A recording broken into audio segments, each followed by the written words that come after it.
आज हम आप लोगों को 10वीं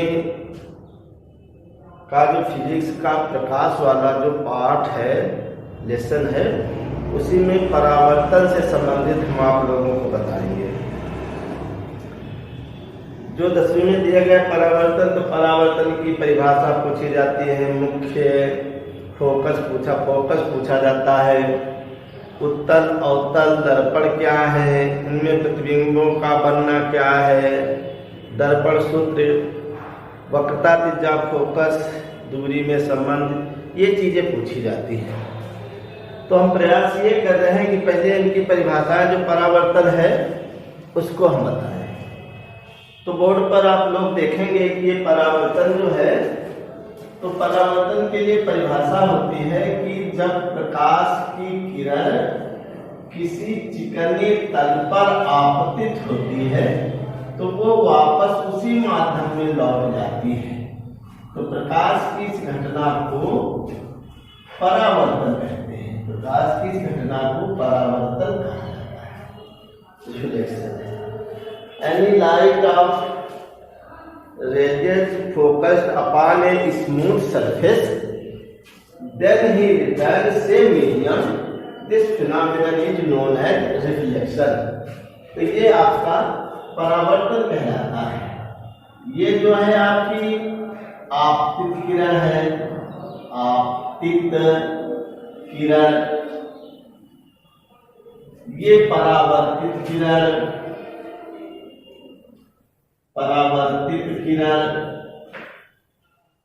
ये अभिलंब कहा जाता है, अभिलंब है। इसे आपतन कोण, और ये आपका परावर्तन कोण। तो ये आपका आई से इसे रिप्रेजेंट करते हैं, इसको आर से रिप्रेजेंट करते हैं। ये आपका स्मूथ सरफेस है, चिकना तल है।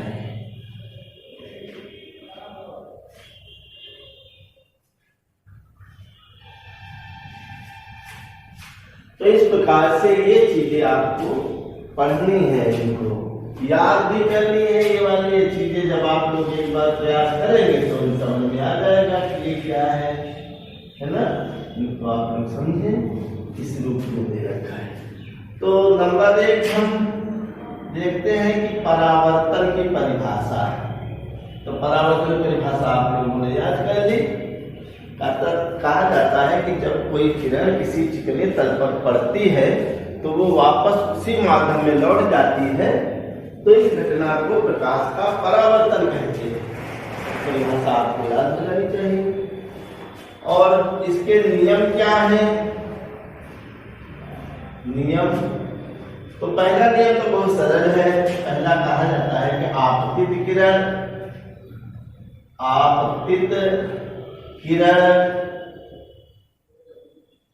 अभिलंब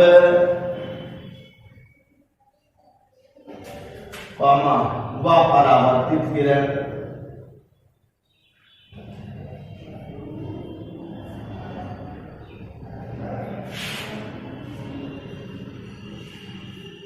तीनों एक ही तल में होते हैं, एक ही तल में होते हैं। और दूसरा ये है कि आपतन कोण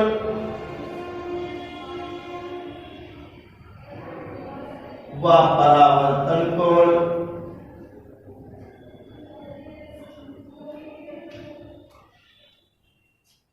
आपस में बराबर होते हैं, आपस में बराबर होते हैं। अर्थात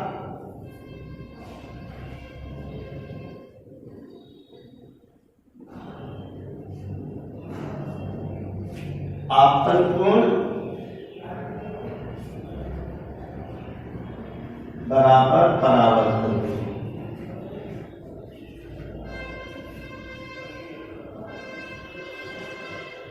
कोण आई इक्वल टू कोण आर।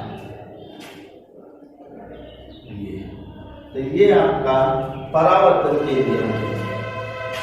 अब आता है दर्पण।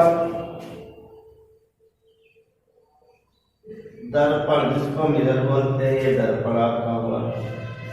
तो दर्पण जो होते हैं वो 3 प्रकार के होते हैं। कोई भी जब ग्लास लेते हैं तो उसके ऊपर चांदी की कलाई कर देते हैं तो वो दर्पण बनता है। और दर्पण 3 प्रकार के होते हैं। एक होता है समतल दर्पण,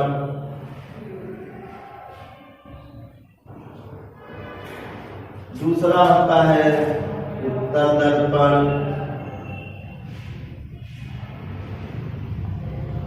तीसरा होता है अवतल दर्पण।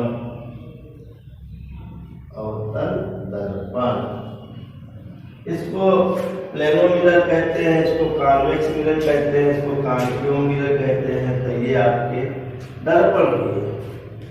जैसे एक समतल कांच की पट्टिका हो, उसमें एक तरफ हम पॉलिश कर दें तो ये आपका प्लेनो मिरर कहा जाता है।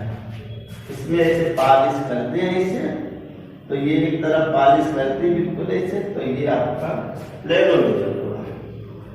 और कोई गोलीय कोष हो, उसमें ऐसे कोष काटा जाए ग्लास, उसका भचके वाले तल पर पॉलिश कर दे तो ये उत्तल दर्पण कह जाता है। और यदि उसके उभरे वाले तल पर पॉलिश कर देते हैं तो ये आपका अवतल दर्पण कह जाता है। तो इस प्रकार से ये आपके मिरर दिए जाते हैं। यहाँ पर हम आपको उत्तल अवतल में प्रतिबिंबों का बनना बताएंगे। ये एक गोलीय कोष था, गोलीय कोष। इसका ये सेंटर था, इसमें से इतना काटा गया था या इतना ऐसे काटा गया था। तो जैसे जिस गोलीय कोष से इसको काटा जाता है तो उसका जो केंद्र होता है उसको हम वक्रता केंद्र बोलते हैं। और इसका जो मध्य बिंदु होता है उसको ध्रुव बोला जाता है। ये ध्रुव पी होता है पोल। और इनको मिलाने वाली रेखा मुख्य अक्ष कहलाती है। तो परिभाषाएं जो आपकी बनती हैं, नंबर 1 वक्रता केंद्र क्या है? वक्रता केंद्र व त्रिज्या। केंद्र व त्रिज्या से आप क्या समझते हैं? दूसरा आता है कि ध्रुव क्या होता है? ध्रुव पोल से आप क्या समझते हैं? तीसरा आता है मुख्य अक्ष से आप क्या समझते हैं? मुख्य अक्ष, ये इससे आप क्या समझते हैं? तो आप समझ सकते हैं कि कोई भी जो उत्तल या अवतल दर्पण देखते हैं, जिस गोलीय कोष से काटा जाता है उसका जो केंद्र होता है उसे वक्रता केंद्र कहते हैं। वक्रता केंद्र और ध्रुव के बीच या दर्पण के बीच की दूरी को वक्रता त्रिज्या कहते हैं। तो ये वक्रता त्रिज्या और ये वक्रता केंद्र की परिभाषाएं हो गई। आप लिखेंगे जिस गोलीय कोष से दर्पण काटा गया है, चाहे उत्तल हो या अवतल हो, उसका जो केंद्र होता है वक्रता केंद्र कहा जाता है। वक्रता केंद्र और दर्पण के बीच की दूरी को या ध्रुव के बीच की दूरी को वक्रता त्रिज्या कहते हैं। जो दर्पण काटा गया है उसका जो मिडिल पॉइंट होता है उसे ध्रुव कहते हैं। ध्रुव व वक्रता केंद्र को मिलाने वाली रेखा मुख्य अक्ष कहलाती है। अब ये चीजें जो आपको बताई गई, ऐसे ही ये आपका जैसे ये दिया गया हो, इसमें उभरा वाले तल पर पॉलिश कर देंगे तो ये आपका बन जाता है। ये ध्रुव है अवतल दर्पण। तो इसका भी ऐसे हम रूप ले लेते हैं। ये दोनों के लिए दिया गया पॉइंट यहाँ पर है, ये ऐसे करके ये ऐसे करके इसी को दोनों के लिए है अवतल दर्पण हुआ। जैसे ये आपका उत्तर दर्पण है,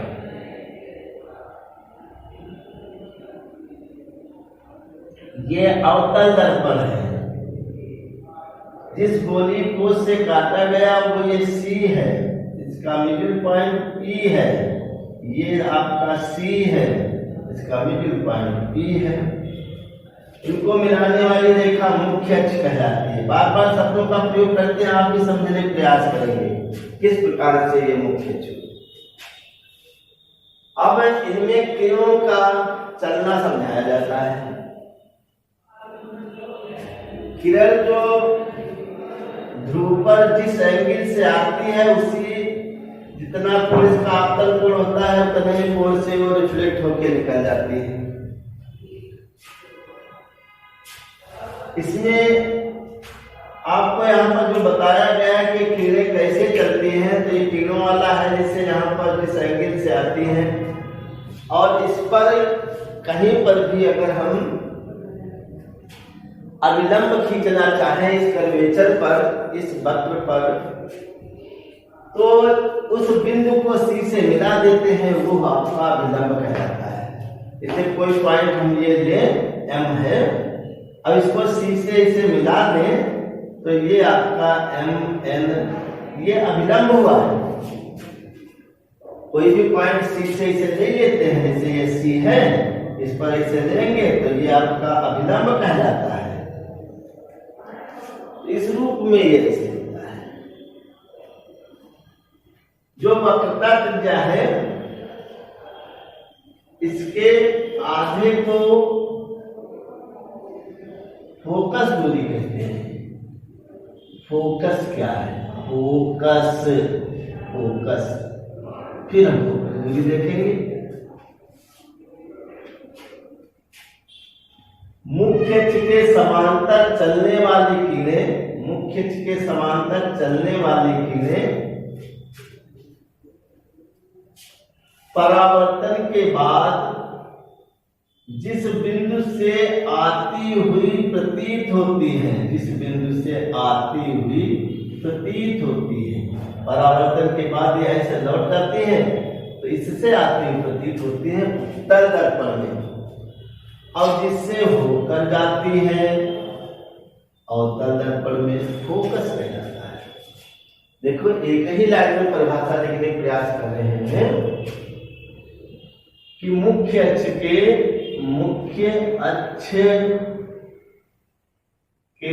समांतर चलने वाली किरणें परावर्तन के बाद मुख्य अक्ष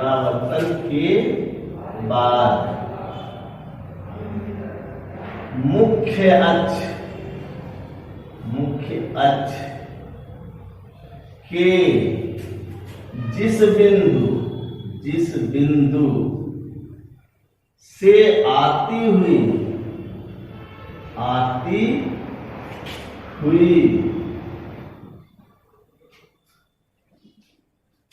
ब्रैकेट लिख देंगे उत्तल लेंस, उत्तल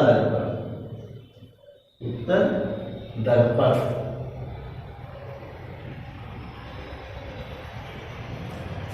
मुख्य अक्ष के समांतर चलने वाली किरणें परावर्तन के बाद मुख्य अक्ष के जिस बिंदु से आती हुई प्रतीत होती है,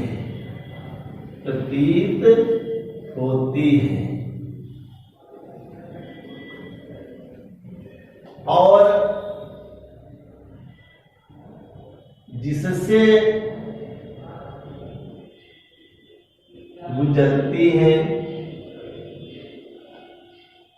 या होकर जाती है अवतल दर्पण में, अवतल दर्पण गुजरती है अवतल दर्पण में, है ना, फोकस कहलाता है, फोकस कहलाता है। अपनी भाषा में लिखना चाहेंगे तो जैसे चाहे वैसे लिखे। मुख्य के या समांतर चलने वाले किरणें परावर्तन के बाद मुख्य के जिस बिंदु से आती प्रतीत होती है उत्तल दर्पण में, और जिससे गुजरती है उत्तल दर्पण में, फोकस कहलाता है। तो ये फोकस की परिभाषा हुई। एक शब्द आता है फोकस तल। फोकस तल, तो फोकस पर स्थित अभिलंबवत तल को फोकस तल कहते हैं। फोकस पर स्थित अभिलंबवत तल को, अभिलंबवत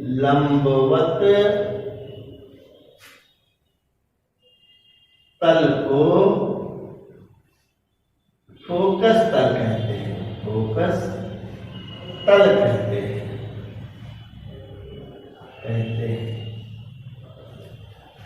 फोकस तल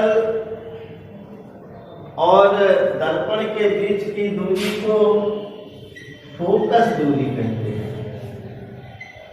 फोकस दूरी, ये परिभाषा है। फोकस तल व दर्पण के बीच की दूरी को, दर्पण के बीच की दूरी को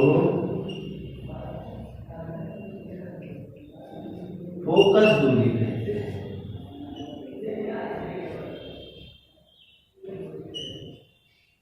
फोकस दूरी कहते हैं। तो देखो इतनी परिभाषाएं बनती जा रही है। वक्रता, केंद्र, त्रिज्या, ध्रुव, मुख्य अक्ष, फोकस, फोकस तल, फोकस दूरी। और एक संबंध आपका आता है ये फोकस दूरी वक्रता त्रिज्या के संबंध।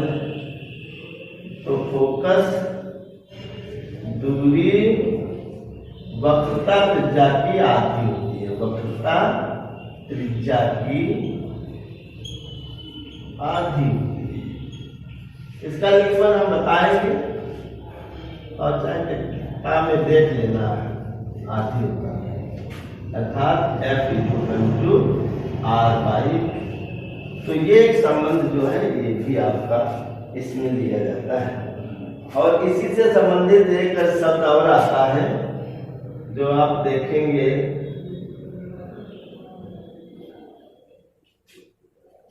दर्पण सूत्र।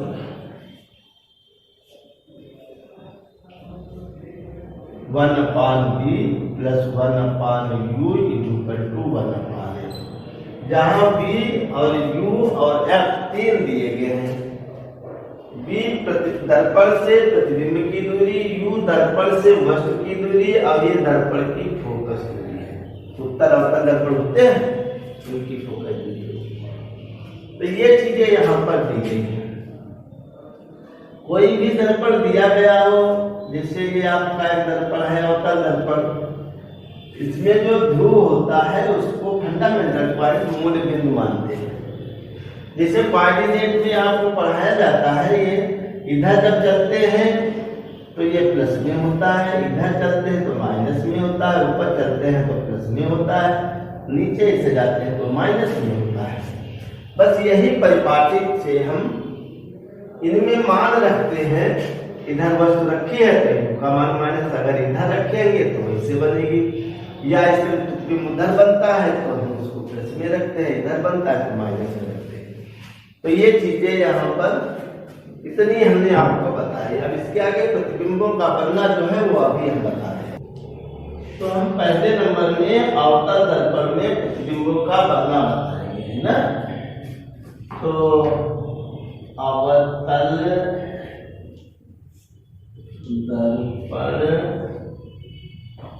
दर्पण में प्रतिबिंबों का बनना, प्रतिबिंबों का बनना।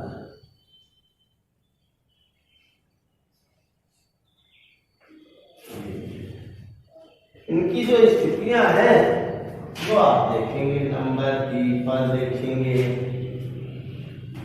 ये वस्तु अनंत पर, वस्तु अनंत पर,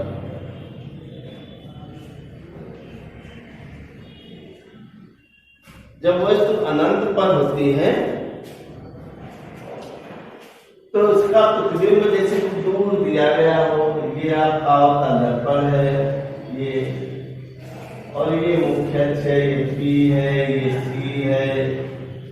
तो जो समांतर किरणें ऐसे वैसे आती है तो ये फोकस से होकर जाती है, अर्थात समांतर आने वाली किरणें जो है उनका प्रतिबिंब कहाँ बनेगा? फोकस पर बनेगा, फोकस पर। वास्तविक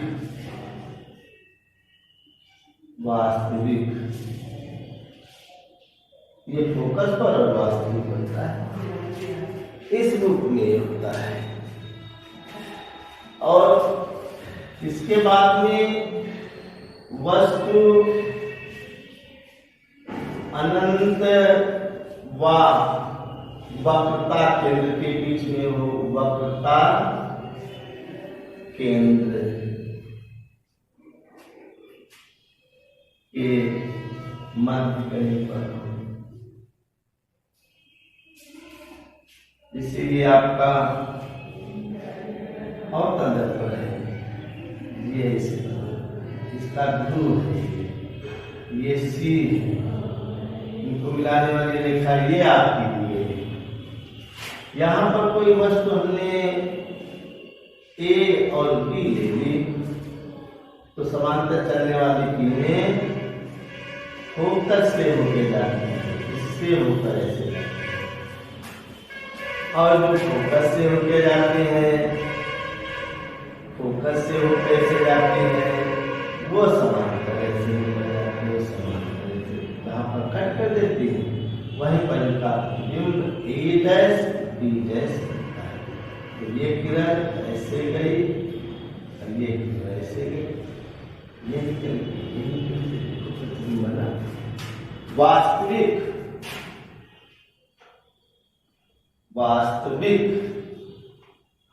उल्टा छूटा, ये प्रतिबिंब वस्तु की ओर ही बनता है, वस्तु की ओर ही बनता है। ये स्थितियां हो गई। अब C जो स्थित है वक्रता केंद्र पर हो, वस्तु जो है कहाँ हो? वक्रता केंद्र पर,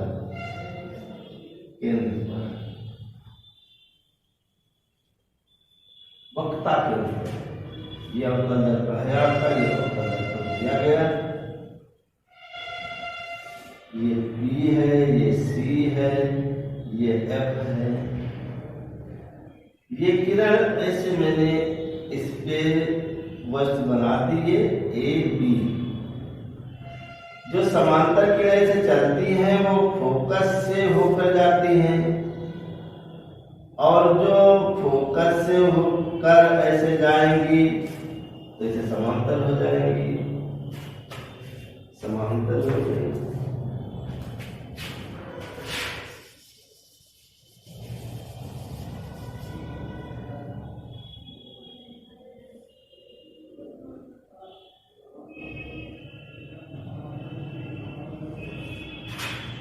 तो हम देखते हैं कि वक्रता केंद्र पर जो प्रतिबिंब बना, वक्रता केंद्र पर रखी वस्तु का प्रतिबिंब जो वक्रता केंद्र पर बनता है। वास्तविक वस्तु के बराबर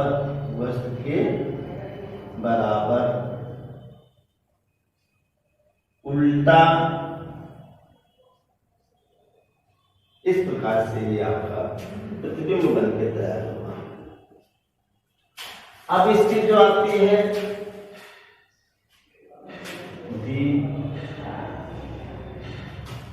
वस्तु वक्रता के अंदर फोकस के बीच हो, वस्तु वक्रता केंद्र व फोकस के मध्य, ये आपका अवतल दर्पण है, ये ध्रुव है, ये C है, ये C। ये फोकस है, यहीं पर कोई वस्तु ऐसे रख दे, एक भी समांतर ऐसे किरणें जाती हैं, फोकस से ले जाती है। जो फोकस से ऐसे जाएगी वो समांतर हो जाएगी, ऐसे वस्तु ई डैश बी डैश। वास्तविक उल्टा बड़ा वस्तु से बड़ा, वस्तु से बड़ा, ये प्रतिबिंब बनता है। किस प्रकार से ये किरणें जो आपकी निकलती गई इसे चली थी, इसे बना दिया। अब अगली स्थिति जो आती है, वस्तु फोकस पर रखी हो, वस्तु फोकस पर रखी हो, फोकस पर। यह अवतल दर्पण है, ये ध्रुव है, ये सी है, इसको मिलाएंगे मुख्य अक्ष, ये फोकस एफ हुआ। फोकस पर वस्तु इसे रख देते हैं, समांतर चलने वाली किरणें फोकस से होके जाती हैं, और जो पी से ऐसे जो एंगल बनाते हुए ऐसे आएंगे, जितना ये एंगल होगा आपतन कोण हुआ, ये तो अभिलंब हुआ, और वो ऐसे जाएंगे तो ऐसे जाएंगे। तो देखते हैं कि ये किस प्रकार से इधर कहीं नहीं मिलती है, ऐसे आगे बढ़ाते हैं पीछे बढ़ाते हैं तब भी ये नहीं मिलती है। कहाँ बनता है? अनंत पर। फोकस पर रखी वस्तु का प्रतिबिंब कहाँ बनता है? अनंत पर बनता है। बड़ा वास्तविक अनंत पर। इस प्रकार से ये इसको उल्टा उल्टा उल्टा बड़ा वास्तविक अनंत। एक अब एक स्थिति आती है,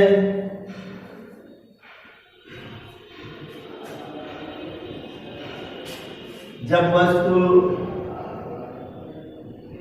जो है फोकस व ध्रुव के बीच हो, फोकस व ध्रुव के बीच हो, ध्रुव के मध्य बीच। जैसे ये आपका अवतल दर्पण है,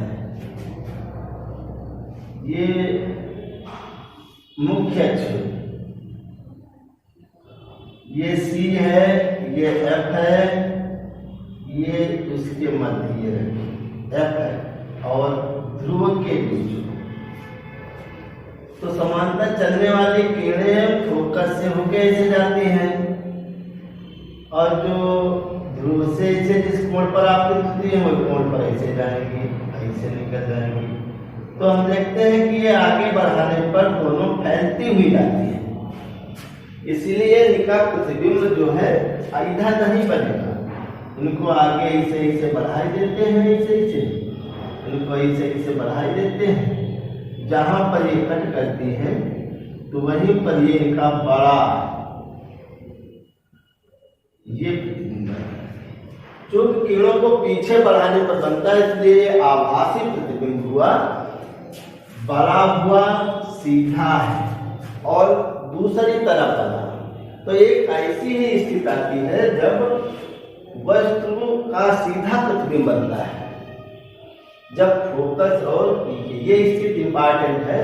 इससे संबंधित क्वेश्चन जो है ISPCS में पूछा जाता है कि अवतल दर्पण का प्रयोग होता है हजामत बनाने में, दर्पणों, लैंप दर्पणों में, कैमरों में तरह तरह क्वेश्चन पूछ देते हैं। तो इनका प्रयोग हजामत बनाने में किया जाता है। फोकस और दर्पण के बीच वैसे हम रखते हैं तो उसका भारी बड़ा प्रतिबिंब सीधा बनता है, और बाकी में तो सब उल्टा बनता है, क्योंकि बड़ा इसमें ही बनता है लेकिन दिखाई नहीं देगा अनंत पर है। तो ये स्थिति जो है आपकी पूछी जा सकती है 10वीं में, इससे ऑब्जेक्टिव टाइप क्वेश्चन भी आता है। तो ये स्थितियां इतनी हैं, इतनी स्थितियां आप लोग घर में स्टडी करेंगे और फिर इसके आगे हम मेडिकल वगैरह है, तो और पॉइंट है